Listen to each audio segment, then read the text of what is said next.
Good evening and welcome to a special Inside the Issues edition of Tucker Carlson tonight. For 2.5 years, you may have noticed, official Washington has cracked down hard on even minor violations of the law. Roger Stone, for example, faces a life-ending felony trial because he apparently couldn't remember details from a totally irrelevant email exchange he once had.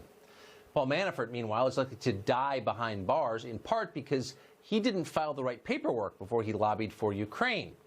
If you're involved in politics in Washington, suddenly there's not a lot of room for error, unless you happen to be Jim Comey. If you're Jim Comey, you can do pretty much whatever you feel like it. You can flagrantly break the law, and then you can brag about it, and nobody will touch you. How do we know this? We know this because Comey actually did that. Shortly before he was fired from the FBI, Comey wrote memos describing his private meetings with his boss, the president.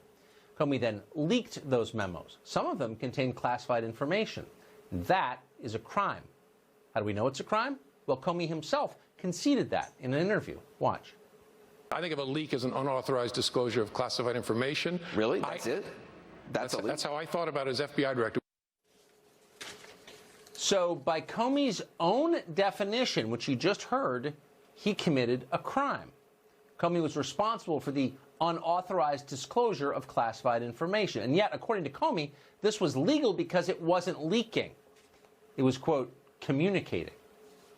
But you did leak memos. I mean, is it okay for somebody at the FBI to leak something, an internal document, even if it's not classified? Isn't that leaking?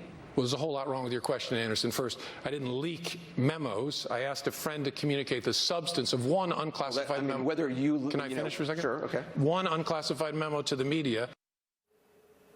It wasn't a leak. I asked a friend to communicate the contents of a memo.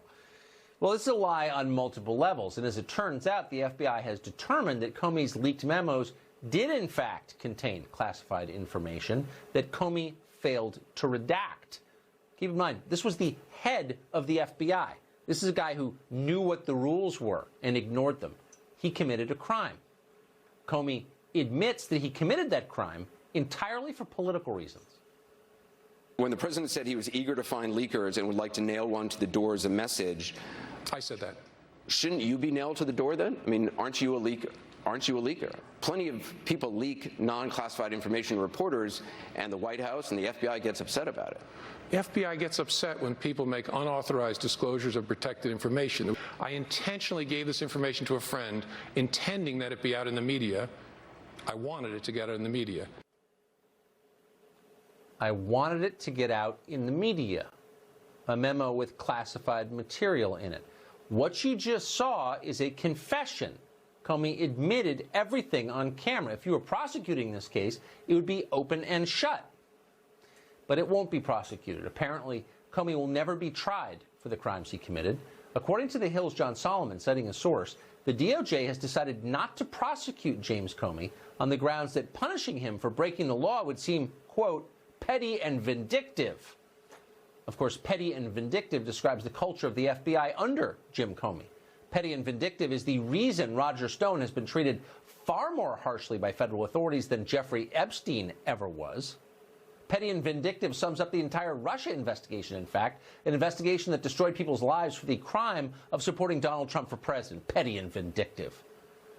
Jim Comey disgraced the FBI. He abused the public's trust in him.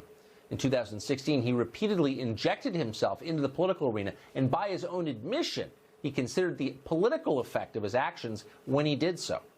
His subordinates, meanwhile, people like Peter Strzok and Lisa Page, loathsome people, repeatedly conspired to use FBI resources to sabotage a presidential campaign they didn't like. Then in 2017, there was the climax of the affair. According to reports, Comey lied to the president, his boss, telling him that he was not under investigation, when in fact Comey was maneuvering to begin an investigation. Then, with the leaks that he just admitted to on camera you saw, Comey launched the Russia Special Counsel investigation. From the very beginning, there was no evidence to justify such an investigation. There never was. Russia collusion was always just a Hillary Clinton campaign talking point, an excuse for her humiliating election defeat. Comey knew that. Everyone who paid attention knew that. But instead of behaving responsibly, he indulged the same conspiracy theory that CNN pushed for 2 years. Prosecuting Jim Comey for his crimes he's admitted to, would not be petty or vindictive.